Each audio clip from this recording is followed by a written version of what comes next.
Telugu digital media network లో political కేటగిరీలో number 1 కేవలం 72 గంటల్లో 1,50,00,000 వ్యూస్ పైగా పాపులర్ టీవీ నెట్వర్క్. ఇప్పుడు ఇవాళ వికారాబాద్ లో కేటీఆర్ బీజేపీని ఉద్దేశించి కొన్ని కామెంట్లు చేశారు.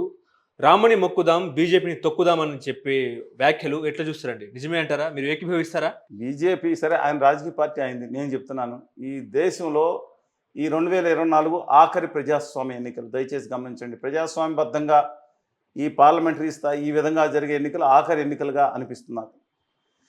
దయచేసి తర్వాత హిట్లర్ మికాంఫర్ గ్రంథం ఏదైతే జైల్లో కూర్చుని రాశాడో ఆ విధంగా ఎలాగా ఆత్మనిర్భర్ జర్మనీ అని పెట్టాడో, అవమాన భారత్ నుంచి తిరిగి వచ్చాడో, జాతి విద్వేషం మత విద్వేషం ఎలా రెచ్చగొట్టాడో అన్నీ చూసాం.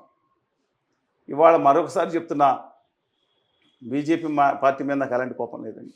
వాజ్పేయి గారు ఎంత గొప్ప ఉదాతుడో, శ్యామప్రసాద్ ముఖర్జీ గారు కాశ్మీర్ కోసం దేనికోసం, ఆ ప్రాంతం కోసం, మనం కోసం, దేశం కోసం ప్రాణత్యాగం చేశాడు. అంత గొప్ప మహానుభావులు ఉన్న పార్టీ అది. ఇవాళ కేవలం గుమా వ్యాపారుల పక్షం అయిపోయింది. అందుకని నేను ఖచ్చితంగా భావిస్తున్నాను, రాముడిని తమ స్వార్థ ప్రయోజనాల కోసం వాడుకునే మొట్టమొదటి పార్టీ మత పార్టీ ఉత్తర భారతీయ జనతా పార్టీ. మీరు చూశారు, ఖచ్చితంగా ఫగ్దు ఒక ఎంఐఎం పార్టీ మతాన్ని వాడుకుంటుందండి. ఇవాళ బీజేపీ పార్టీ మతాన్ని వాడుకుంటుందండి. ఎంత ఆ రోజు రాజమార్తాండ రంగ ప్రచండ దుష్ట ప్రచండ లాగా గౌరవ ప్రధానమంత్రి గారు వెళ్తా సామంతరాజుని తర్వాత పక్కన అంగరక్షకులను వేసుకుంటే భారత రత్నలో ముఖ్యమంత్రులు, కేంద్ర మంత్రులు కటకటాన్ని అలకమల ఐరన్ కటకటాన్ని అలకమల ఎగరెగిరేసి చూసుకుంటే ఆయన కరుణా కటాక్ష దేవుడు కరుణా కటాక్ష కాదు, మోడీ గారి కటాక్షల కోసం చూస్తూ ఉంటే ఇవాళ డెఫినెట్గా చెప్తున్నాను. అందులో ఉన్న కొన్ని అడ్వర్టైజ్మెంట్ చూశాను. బాలరాముని అంటే ఇంత పెద్ద మోదీ గారు నడిపించుకు తీసుకొస్తాయి, రాముని నడిపించడానికి ఈయనెవరండి? శ్రీరామచంద్రమూర్తిని. ఆ తర్వాత అక్కడ జరిగి నేను ఖచ్చితంగా చెప్తాను, ఇవాళ దేశంలో ప్రజాస్వామ్య వ్యవస్థ బతకాలంటే ఉత్తర భారతీయ జనతా పార్టీ ఓడిపోతేనే ప్రజాస్వామ్య వ్యవస్థ బతుకుతుంది. ఆంధ్రప్రదేశ్ కానీ తెలుగు జాతికి జరుగుతున్న విభజన హామీలు, ప్రత్యేక హోదా, హక్కులు, తెలంగాణకు రావాల్సిన ఐటీఆర్ తీరని దారుణమైన అన్యాయం చేసింది ఉత్తర భారతీయ జనతా 10 సంవత్సరాల బడ్జెట్లోనే కాదు, విభజన హామీలో.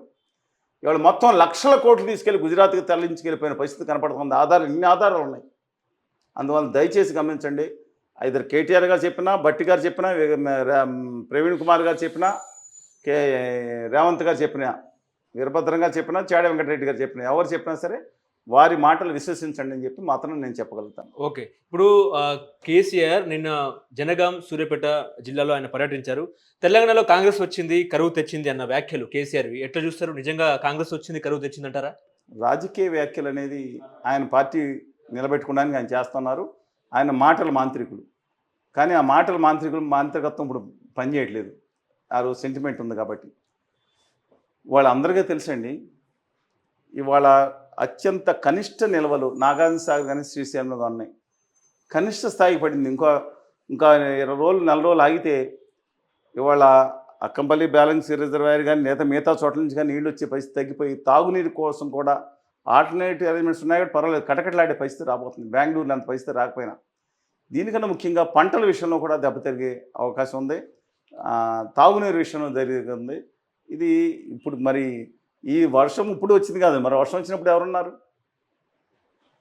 ఇప్పుడు నీళ్లు వర్షపు నీళ్ళ మీద ఆధారపడి క్రితం అక్టోబర్, నవంబర్, డిసెంబర్లో మరి ప్రాజెక్టులు నిండలేదు కదా. ఇవాళ ఎస్ఆర్ఎస్పిలో కూడా నీటి మట్టం తగ్గిపోతుంది. మొన్నటి వరకు ఉండే 40-30 టీఎంసీ నుంచి ఇంకా తగ్గిపోయే పరిస్థితి వస్తాను రోజు వార్తలు వస్తూ ఉన్నాయి. అందువల్ల మిడ్ మానేర్కి దాంట్లో కొంత వాటర్ పంపిణీ చేసుకోవచ్చు. కానీ అవతల మేడిగడ్డ నుంచి వాటర్ రిలీజ్ చేసిన ఇష్యూస్ ఉన్నాయి. ఈయనేమో వీళ్ళ మీద ప్రాజెక్టులో నుంచి మిగతాది చేశారు, ఏది మిగతా 2 ప్రాజెక్టుల నుంచి నీళ్ళు రిలీజ్ చేశారని చెప్తున్నారు. ఒకటి trading allegations and counter allegations is bad అండి. తెలంగాణ రాష్ట్రం కానీ తెలుగు రాష్ట్రాల హక్కుల కోసం దెబ్బలాడాల్సిన ఈ విషయంలో అందరూ ఏకమై వాళ్ళ కేంద్ర ప్రభుత్వం న్యాయం చేయాల్సిన విషయంలో డెఫినెట్గా ఒకళ్ళ మీద ఒకళ్ళు ఇక్కడ మాట్లాడుకుంటాం.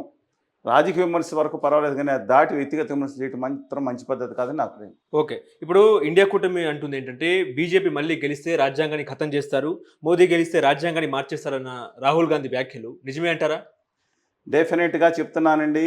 ఈ దేశంలో హిందూ మతం నేను భావిస్తున్నాను ఏమనంటే, తన లోపాలు ఏమన్నా ఉంటే సవరించుకుని సైన్స్ని ఆకలింపు చేసుకుని అనంత గోదావరి గంగా ప్రవాహంలాగా సాగే గొప్ప జీవన విధానం నా హిందూ మతం.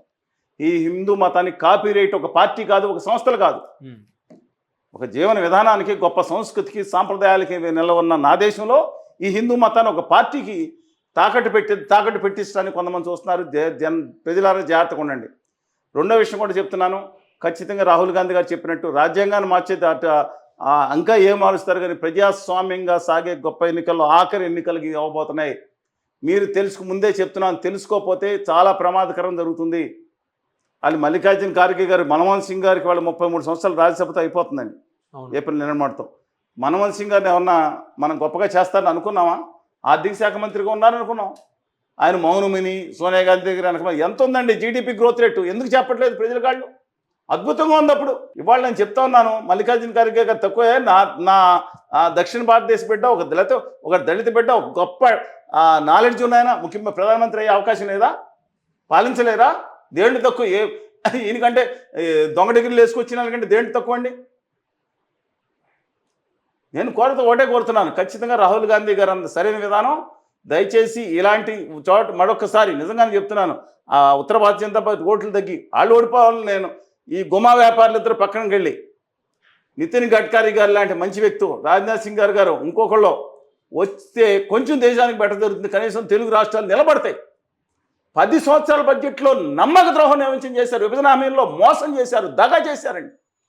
వెంకటేశ్వర స్వామి పాదాల సాక్షిగా చెప్పిన హామీలు కూడా అమలు చేయలేదంటే ఖచ్చితంగా దయచేసి గుర్తుంచుకోమని చెప్తున్నాం. భారతీయ జనతా పార్టీ ఆనాటి పార్టీ, మేము గౌరవించే పార్టీ, వాజ్పేయి గారు, శ్యామ ముఖర్జీ గారి పార్టీ వేరు, ఇది గుమా వ్యాపారుల పార్టీ. రెండింటికి వైరుధ్యాన్ని గ్రహించండి. సాంప్రదాయాల పట్ల, సంస్కృతి పట్ల, లేదా ఒక ధర్మం పట్ల, లేదా సామాన్య ప్రజల పట్ల, ఒక గుమా వ్యాపారుల పట్ల తప్పితే మిగతా ఈ ఉన్న ప్రభుత్వానికి చిత్తశుద్ధి లేదనే భావిస్తున్నాను.